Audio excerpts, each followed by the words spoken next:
বন্ধুরা, আসসালামু আলাইকুম।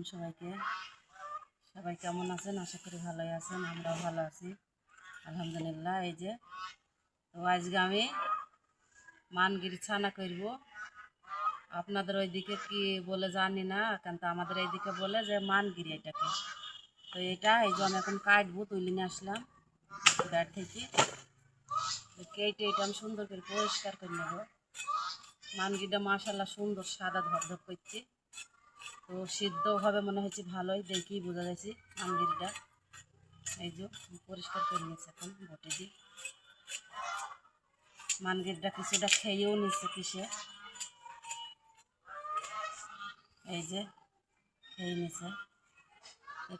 তো এই যে মানগিরিটা আমার কেটে নেওয়া হয়ে গেছে, ওই বাদ দিলাম। কিছুটা খেয়ে নিছে কিসে, মানে ইন্দুরে খেয়েছে মাটির তলায় থেকে।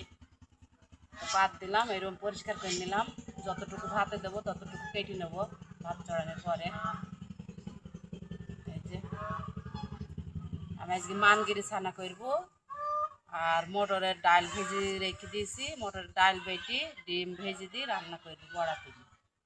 মটরের ডালের বড়া আর মানগিরি ছানা আজকে শীতের তরকারি।